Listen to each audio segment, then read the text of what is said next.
All right, ladies and gentlemen, welcome to Parabellum Podcast, episode 6 or 7, I believe. We are joined by our first special guest, and this is, I think I made this joke last time, from actually not knowing and only as the business entity, it is Dan Davies of Stone S&C. No, So, mate. if anyone is not aware of Dan, head to his Instagram. Big. I'm not even going to say big on his side of the world. He's probably the biggest person I know for that side of the world. Nice one, man. Nice one. So, quick little one from you. 10 words to explain you and what you do. 10 words is hard. I run a small gym in Stone, strength training and strength and conditioning for fighters. And some fairly big names within fighting as well. Yeah, we got some good guys down here now. We've got some really good fighters down here. Awesome. So, we've spoke previously in the past of how long your journey's been to actually get to this phase. Yeah. And I think even if there's personal trainers listening, it's important to realise your story from the base. Yeah. So guide us through a little bit. Okay. So I got introduced to Thai boxing at around 14 years old. That led me to MMA and jiu-jitsu and all that type of stuff. That led me to strength and conditioning. I then decided to go to uni and pursue that even further. Coming out of university, I realised I didn't know what the fuck I was doing, despite having a degree. So I started coaching at local gyms. I've probably worked at every gym you could think of in the area. I've worked absolutely everywhere. Good things, bad things, got sacked quite a lot, quit quite a lot, and then eventually decided I need to open my own place up, and then again realised I don't know what the fuck I'm doing, and continue to work from there. And then just through trying to do a good job, I've ended up working with some really good athletes. And I've got some really good lifters down here as well. I've got some really strong girls down here as well. But yeah, that's it summarised really fast. But it's been a long road. It's not done yet. Because I think it's interesting when you can always say inspiration, and I hate saying the word inspiration, but there's a certain emphasis that led you down this path, and it's obviously doing the sport yourself, and then also I think it's a certain ethos of who you're actually working with yourself, and a lot of people will transfer that across as well. Yeah. So it's what inspired you to actually get into fighting yourself, and then also to carry that over to then keep working with who you are. I don't know, man, because fighting's not me. I'm not a fighter. It's not I'm a fucking nerd. Do you know what I mean? Well, I don't know. I got into Thai boxing as a fun hobby. I never saw myself competing in anything ever. I got into it as a fun hobby, and then I found out what the UFC was and thought that was cool as hell. And just kind of just ended up competing. I wouldn't say that. Like I said, I'm definitely not a fighter. I enjoy competing and stuff, hence why I enjoyed the lifting. But that led to the strength and conditioning stuff, and I kind of realised, right, this is quite nerdy stuff within this realm that I love. I could never see myself helping fighters in terms of how to fight better. I could never do that. But I can help them get stronger and kind of fill the gaps that their sport can't.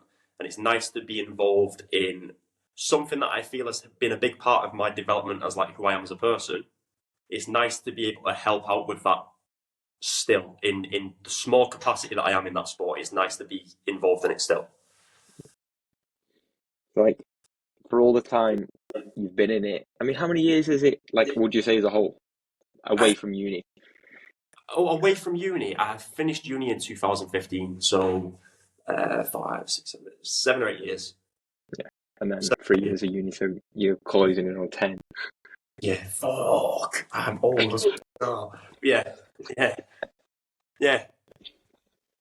So, like, what surprised you the most within all that time, especially for the industry as a whole and what you've discovered as a coach? That there's not a way of doing this. There's not like I think when you're at uni, you come out of it and you think that this is the way of doing it, and then the longer you're left to your own devices, and the more you kind of learn from other people, other coaches, other methods, and just the reality of coaching, you realize that there's so many different ways of doing it, and that's quite a shock at the start, because you come out of uni thinking that you have got some experience, you've got some knowledge, some understanding of how things work, and then you go out into the real world, and it's like, why is this not working the way I thought it would? And you have to kind of completely start from scratch.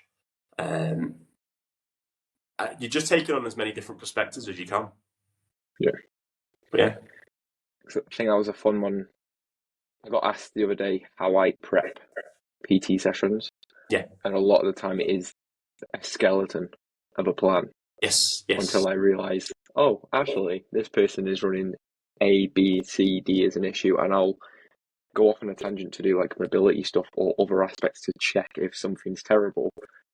And then I'd be like, oh, well, I can't do that exercise anymore at the end of the session because I haven't got enough time. Yes. It does not make any difference. That's exactly it, man. Like, you have like a rough framework that you've put together from your beliefs as a coach and how you would go about structuring things in the ideal world.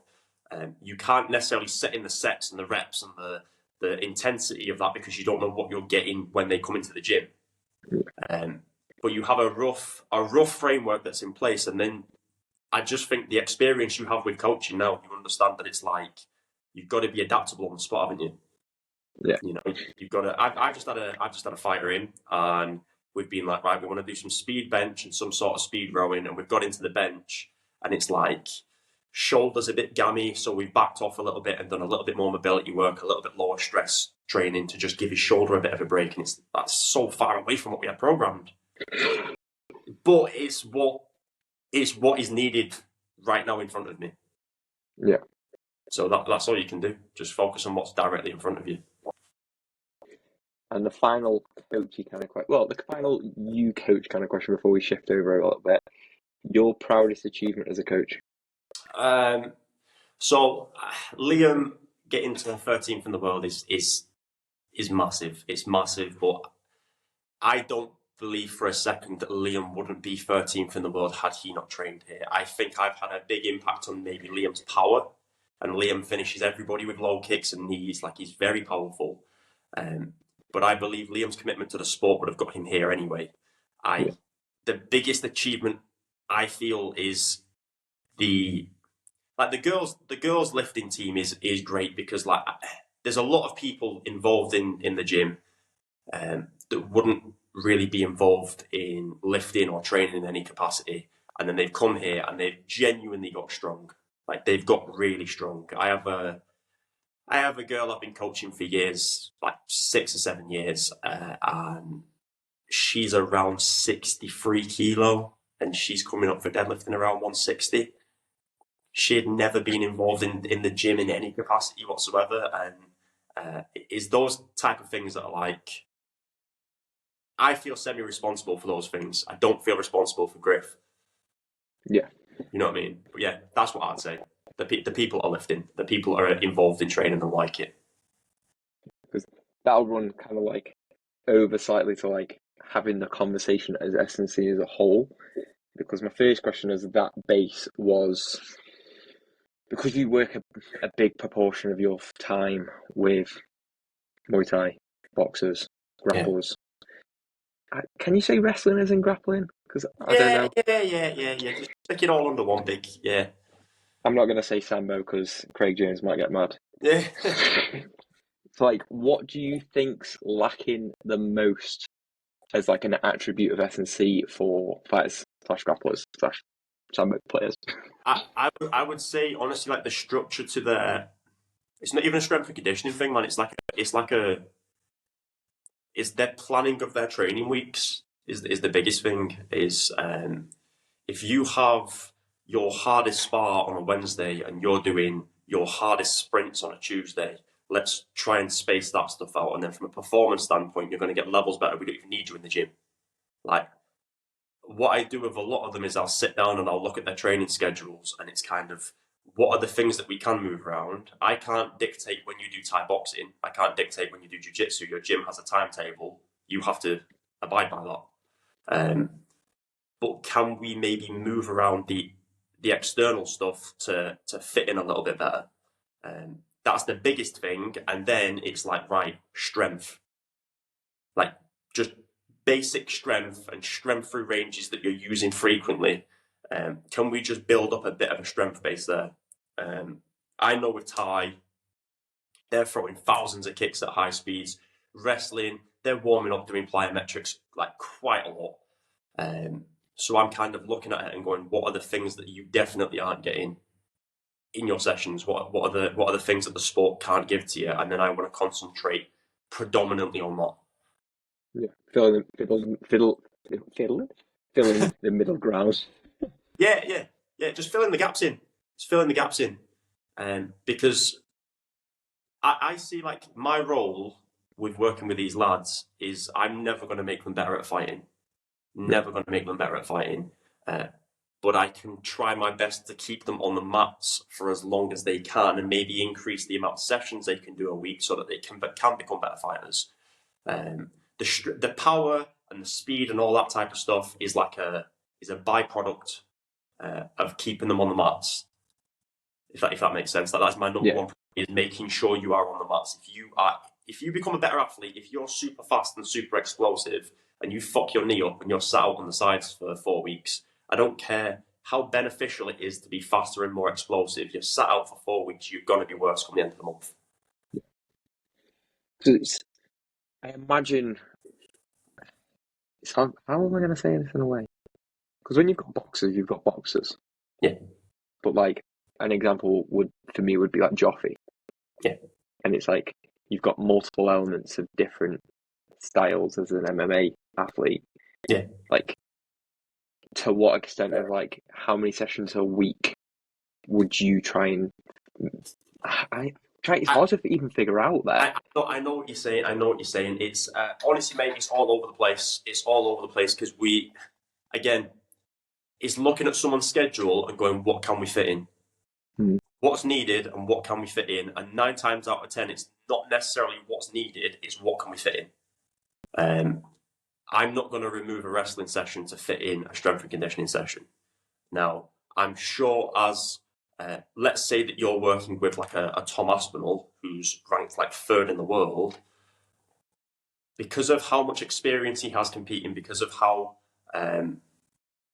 he's like a black belt in jiu-jitsu and all this stuff, like he's got like a really solid base everywhere. Maybe then you would start working towards being like a little bit more of an athlete, over developing skills for the sport. But that's such a high level. So it's talking to the lads, seeing what we can fit in, and then looking at them individually and going, what are you lacking the most? And then usually you have an hour to an hour and a half, maybe 2 hours a week to fit in what you can best. And that's, it is not perfect. It's not perfect, but I feel like a lot of strength and conditioning for fighters,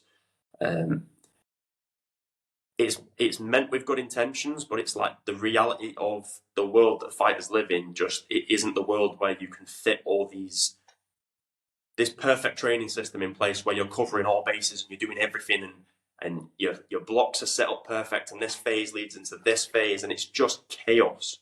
It's absolute chaos. So you're fitting them as best as you can. Joffrey is doing 2 main strength sessions and a speed session. We're working on a lot of conditioning work, but we're doing a lot of the conditioning work on the mats at the minute. So we're shark tanking Joffrey. There's a lot of us pinning him, and he's having to spend time just getting back up to his feet. Second he gets back up to his feet, he's on his back, and we go again. He does a little bit of steady state cardio stuff during the week, but it's looking at it and going like, right, what's lacking the most? And Joffrey's fighting at heavyweight. He's fighting big boys. Like Francis Ngannou's that weight category. There's some big boys there, so you've got to be so fucking strong. You've got to be everything, but As a heavyweight, I feel strength so important. Yeah, because then you look at, like, I'll class lists as half a session because you're not exactly, you can do lists as like a daily task aspect. Yeah. So you're realistically looking at 3 sessions a week, which if you're transitioning from just general resistance training, doesn't seem like a lot. Yeah. And this is also someone that's generally as a pro. Yeah. No amateur level where you've got a 9 to 5 and it just makes it even harder. This is the mad thing with Joffrey. And this is the crazy thing with combat sports, is Joffrey still works. What does he?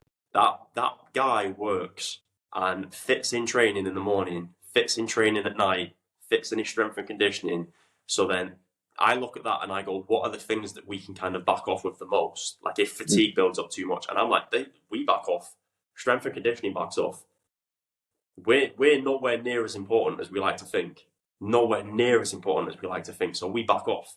And if you miss your speed session because you need a session off because you're fucked, maybe your head's burnt out because you've been training that much and you just want a day to just relax a little bit, then we miss this session and we do our best to make up for it next week, or we do our best to make up with it within those 2 sessions. Again, it's just constantly adapting.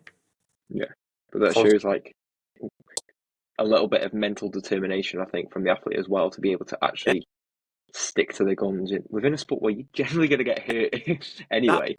That's one of the biggest things. So I feel early on, a fighter's training is often is detrimental to their performance. Like it will take away from their performance as an athlete, maybe, but you've got to kind of be very comfortable in those deep waters where you are like completely fucked. I do not want to be here. I'm exhausted. I'm sick of this shit. It might not be the best way to go about things from a science standpoint, but from a reality standpoint of you're going to be getting pinned against the cage and getting punched in the face for 15 minutes, and if you break 12 minutes in, it's done. Early on, you've got to develop that grit and that skill. Like I said, you get Tom Aspinall level, you get to John Jones level, you've probably got that grit. You've probably got that. Yeah. But early on, just like the focus on the sport itself is so important. It's so important.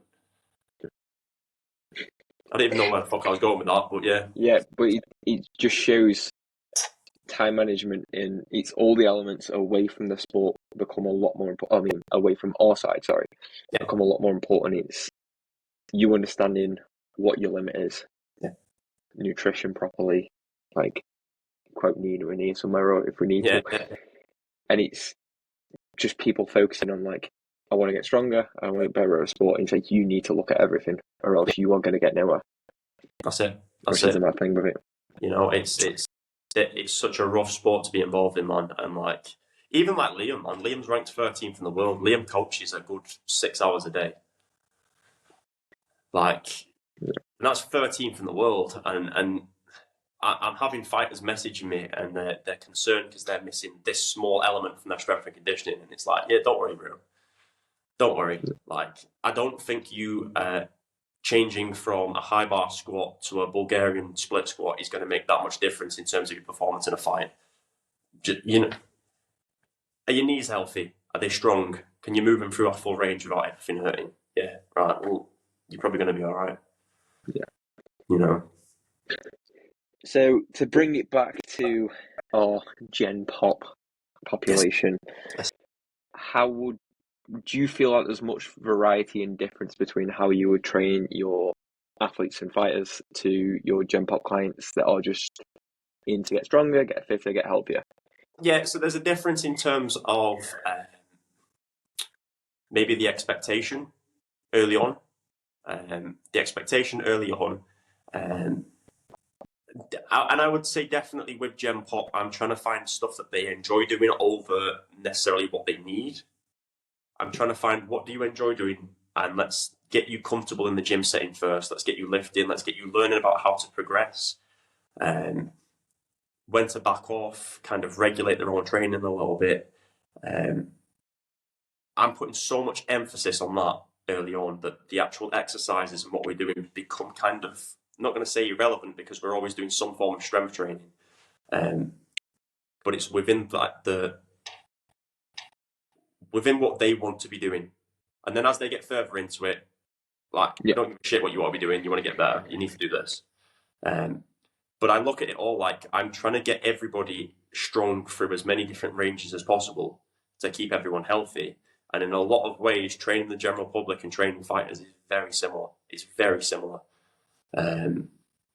If there's a range that's exposed that you're exceptionally weak at, then as those general public clients become more involved in training and want to commit to it more, then that's what we're going to focus on building. So there are differences, but in a lot of ways, I think that the general public's training is very similar to how fighters train. They may be just not doing as many plyometrics and bits and bobs like that. Yeah, and you're also not getting punched on the side, punched and kicked on the side, so you could actually. That's very true. Yeah. Yeah. You also reap reward quicker from the training because you've got potentially more time to rest and recover, more time to actually do sessions as well. Yeah. So that's it. You actually can do a lot more for the work and explore a lot more. You see people progress so fast early on. Like you see people progress so fast early on, and with the fighters, they will progress early on, but you're trying to get them to slow down a little bit and realize, your numbers might still keep going up, but we maybe don't want them to progress at the rate they are because you've got to fight in 4 weeks. Yeah. So let's tone it down and let you recover for your actual sport stuff now. Whereas with the general public, it's like, let's keep going and then maybe we'll change the exercise now.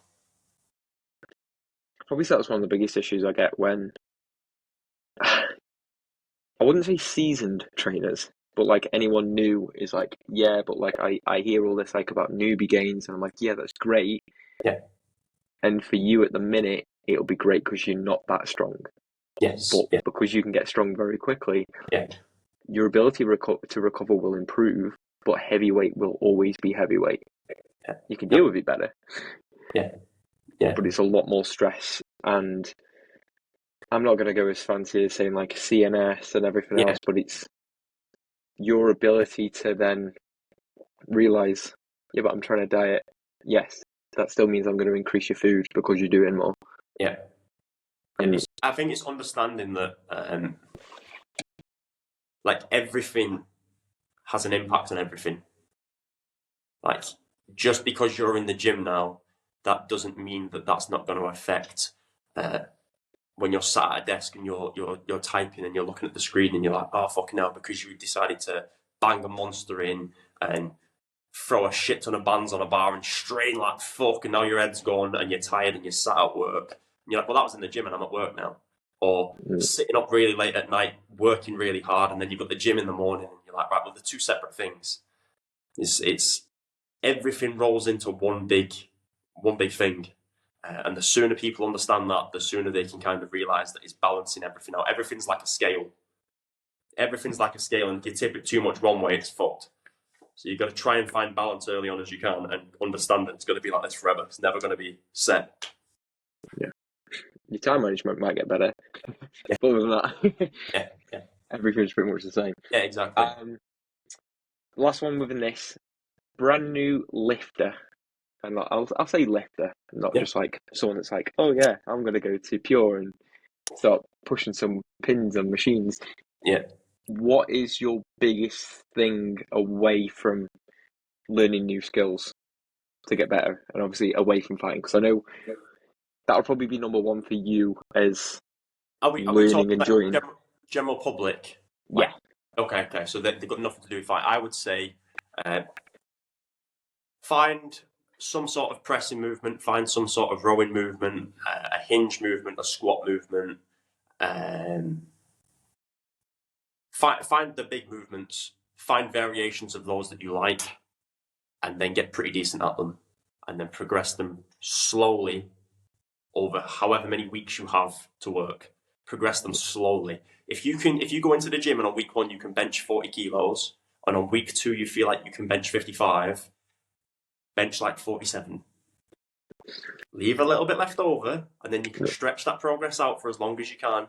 And very early on, if you can stretch the progress out for longer, you can go into the gym and you can get away with doing like almost I don't want to say next to nothing because you got to work hard, but in the grand scheme of things in training in terms of intensity, you can get away with doing a little bit of work and you'll get so much better. So stretch that out for as long as you can before it gets shit.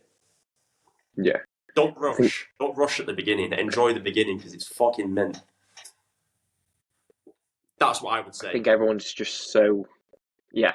I think everyone's like very Dorian Yatesy kind of thought process of absolute failure all the time, and it's that's great, but you look at it as you've got a glass ceiling as a progressive overload over time, and it's like I think we mentioned last time we spoke on your deadlift and your sumo being at 300, and that was with ideal conditions at a heavy body weight. Yeah, and it's the consideration of. Yes, this is what. Did you just see that? Some balloons, mate. Yeah. I'm not going mad. So it's consideration of like, where's your body weight? How did you sleep? How did you eat?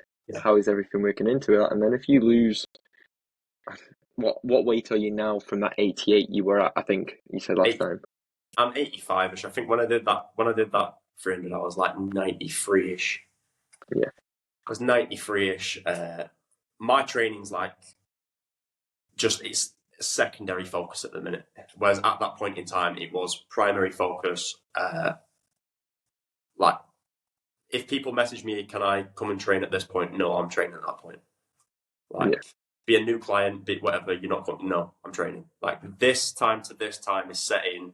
I don't care what's going on. I am going to the gym at this point, and I am training.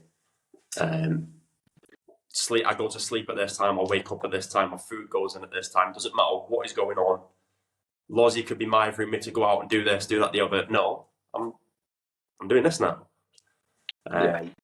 And like, just progress is slow. I feel like people get on Instagram and they watch everything that's going on Instagram, and it's kind of like, I don't know, like a 220 deadlift now.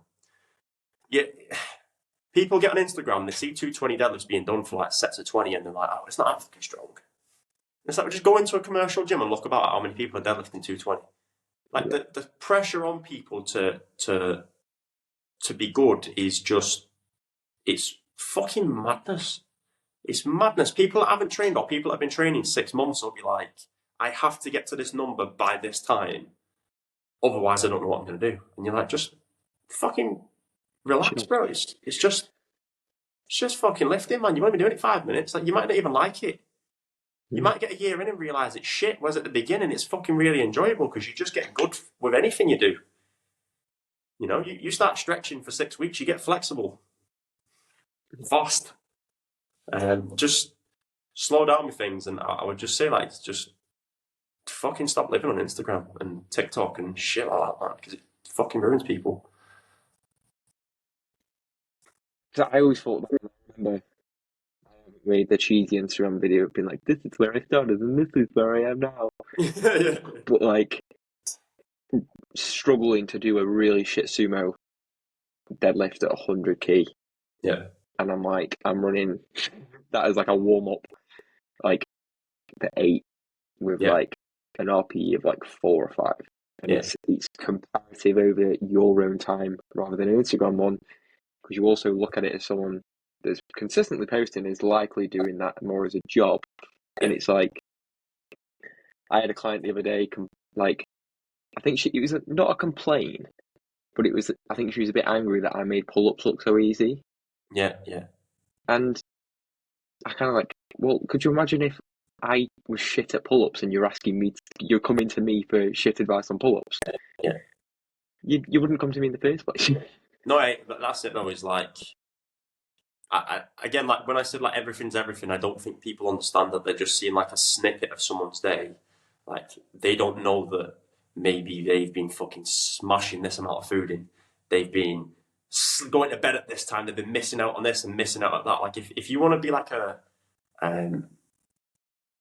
like, you can get better without it being like an unhealthy obsession. But there's people out there that are like obsessed with it, and I've got time for that. Like, I respect that.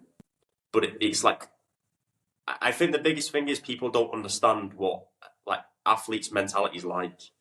I think that because people have done sport at maybe PE or they've played Sunday League or some shit like that, they think that athletes are going to think like them, and they fucking don't. Like, they don't. They will just do anything to get better. Like, nothing's off the table. They'll do anything. And if you don't want to put that pressure on yourself, just enjoy your training and get better. Like, it's supposed to make your life better. All this shit is supposed to make your life more enjoyable. It's not supposed to take away from it. Or you could be that guy that's like, as soon as I see red, man, I don't know. Fucking guy that goes to a fucking gym and touches a barbell, that is that person summarised completely. So, last 2 questions will be coming in as favourite current lift.